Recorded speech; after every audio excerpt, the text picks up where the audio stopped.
Now the shotgun snap. They bring the blitz. Kenny throws it long down the field. There's a man open. He's got it on a dead run. And it's Calvin Austin gone. Touchdown. Go, baby! Sweet Marie, what a beautiful throw by Kenny. Dropping straight back and launching that thing. They were doing a really good job of doubling George all night, making it really hard to get him touches. So that leaves other guys singled up, and Kyle had press, and he took the post, and it was really good. So we missed that earlier in the season against San Fran. It was good to hit it tonight. And also good luck catching Calvin Austin to the third once he gets going. Hi, everybody. Welcome to the Extra Point presented by Microsoft Surface. I'm Missi Matthews with Bob Pompeani. The Steelers go on the road to Las Vegas for the first time to face the Raiders. They win 23-18, the first time they beat them in their home stadium since 1995. Moved to 2-1, and things just felt really good on Sunday night, especially for the offense that went 3-and-out to start the game, and then being able to see Kenny hook up there with Calvin. Yeah, it's good it's not Oakland anymore, right? That was a nightmare place. So this is a new stadium taken over by Steeler fans, which was good to see. But yeah, 2 3-and-outs to start the game, and they were forced with a 3rd and 7 right here, and then this play happens. And I always am amazed, because people tend to think that's an easy throw, and I saw people say that on social media, but really it isn't. You got a guy who runs a 4.3 40 like Calvin Austin. You better not underthrow him. You have to put it right where it happens. He split 2 guys, Marcus Peters, Marcus Epps. And then, as the game went on, Kenny Pickett certainly got more comfortable, moving out of the pocket by design. Well, and I think, to Kenny's credit of what he was saying about George Pickens, had a monster game against the Browns. Teams take note of that. They doubled him pretty much the entire night, especially on third downs. And you want to get other guys going. That's why we saw the touchdowns to Calvin Austin there, and then also the one to Pat Freiermuth. So I think, for the Steelers offense, it felt like they were starting to get back on track and seeing some of the things that we saw in the preseason, especially Calvin Austin, the third's touchdown. It reminded me of that game in Tampa. Yeah, there's no question about that. And, just getting a little bit of, should I say, mojo going on offense. You're not allowed to say it. Not allowed. That was funny today. But, the 3rd and 2 play late in the game, too, with Allen Robinson, that was sort of a sequence in the formation they had used earlier to run the ball. And then all of a sudden they throw it, and it really allowed them to get a new set of downs. And when you have a punter punting the way Presley Harvin's punting, then that makes life a little easier. But you're getting contributions from a lot of guys without Deontay Johnson. Week 1 was difficult, but week 2 got better, and guys are taking advantage of opportunities. The Steelers outrushed the Raiders and went over 100 yards combined. Najee Harris, we saw a little bit more from. How much more do we need to see from him specifically to know that this run game is going and where they want it to the level that we saw at the end of last year? Yeah, I think, both those guys would like to have better numbers. But sometimes if you see some of this video, you see that the point of attack was clogged. And I think the one thing about Jaylen Warren, he is very decisive about where he wants to go. And when he sees a hole, he explodes to it. I think eventually Najee Harris will get to that point, but I think they were kind of keying on him to start, and there weren't a lot of options available, although this play was a very good play. He spun away from it, got 8 yards when it looked like there'd be 2 or 3. So they're hard running. One thing I like about it, Missy, is they're running extremely hard, and they want to get back to that physical brand of football. Sometimes it takes a few weeks to get going at the start of the season. And I think, too, knowing that they had Max Crosby that they were going against as well. But to see from Kenny, did it feel like he was maybe taking that next step in this game specifically, knowing what he was dealing with heading into this one? And I give credit to Matt Canada and the offensive play design, too, because I think as this game wore on, you saw more of the things that he is good at doing, which are rolling out, throwing on the run. It's not an easy thing to do, but he puts it right where he has to. On the throw to Freiermuth, there were options underneath. He looked, he took his time. Again, running away from the pressure helps a quarterback like Kenny Pickett, and I think they sort of catered the game plan to that end.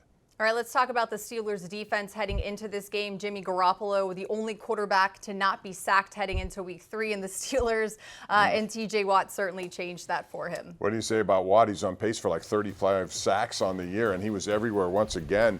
And he made a good point in that the crowd helped the Steelers, really, because there were so many Steeler fans. You were there, Missy, saying that the Raiders had to go to a silent count in their home stadium. That's a victory for the defense. Keanu Benton's another guy. You see him physically manhandle people. A young kid getting more and more playing time because of the absence of Cam Hayward. All of this is important, but what do you do to stop Watt? I mean, you got to put 2 guys on him. Other guys become more available, and they have some dangerous people, Steelers defense, on their defensive line and certainly outside linebackers. I think you try to get away with a little holding if you can. If you Sometimes TJ drags him with you on the way to the quarterback, but then it also just makes the quarterback want to think faster, have to act faster, knowing that there's a chance that number 90 is going to come in and do that to you. And the right tackle had gone into that game for the Raiders, not giving up a sack, only one pressure, and all of a sudden he has TJ Watt, who came away with a couple of more sacks, tackles for losses. I think he's number 1 in just about every defensive category for outside linebackers, whether that's sacks, hurries, hits, tackles for losses. He has 5. That's got to be at the top of the list as well. So he's doing it not just in the pass game, but also in the run game. And just like the Steelers, the Raiders came into this game wanting to get their run game going. Josh Jacobs, somebody who was not having success. What did the Steelers defense do to limit him in this one? I thought that was a big assignment coming in this, because he had come off a performance last week where he had 9 carries, -2 yards. Right. And he was the NFL leading rusher last year. And so you knew they were going to try to get him going, but the Steelers were much aware of that. And they did a very good job, especially first line of defense. And the linebackers on the inside also made some pretty big plays and were physical with him. And you got to get on him quickly before he gets his feet going. We see the evidence right there. People coming up and stopping him quickly. You're going to give up some yards, certainly. He had 60 plus, but you'll take that, even if it means other guys are going to get bigger numbers. They wanted to take him out of the game. I think largely they did. It's, dealing with life without Cam Hayward for X amount of weeks that it's going to be. Are you seeing the improvements each week, and do you expect more of that to come when they head to Houston? I do. I think you're going to see it more with guys like DeMarvin Leal, like Keanu Benton, people of that nature. I thought the inside linebacker play was pretty good too. They made a lot of tackles. Quan Alexander was involved. We didn't see so much from Landon Roberts. I don't know if the injury held him back, but Cole Holcomb is suddenly making plays and hits, and Devontae Adams got one right in the middle of the field. So you see plays like that, it's encouraging. He, again, like a lot of guys, getting acclimated to what happens here with the Pittsburgh Steelers. Devontae Adams, speaking of which, 172 yards receiving. One of those guys, you look through the game book and read his stats, it's just incredible. Do you like that the Steelers were able to almost contain him? I know 172 yards is a lot, but they did not let him get the game away from them so much. Yeah, but he's going to get his catches too. No you doubt. Try to limit him as best you can, but most teams aren't able to do that. If you keep him in play, obviously they're going to go to him a lot. You know that going in. But yes, he got a touchdown pass on a 4th down play, which I thought was a very interesting play call by Josh McDaniels, who made a bad decision late in the game when he kicked field goals. I still don't figure that out. But Devontae Adams is one of the best in the game, and he's going to get his opportunities like this one right here. But I think if you do the right thing on the rest of it and taking the run game away, you're forced to throw it more than you want to. And as a result, the chance for interceptions increases, and the Steelers took 3 of them away from Jimmy Garoppolo. Yeah, 3 interceptions against the Raiders, 2 defensive touchdowns against the Browns. Do we need to continue to see splash plays from the defense in order for this team to keep stacking wins? Well, hopefully not as much, because I don't know if they can keep up that pace. See, this is really tough to do. They've come away with, I think, 8 turnovers in the first 3 games.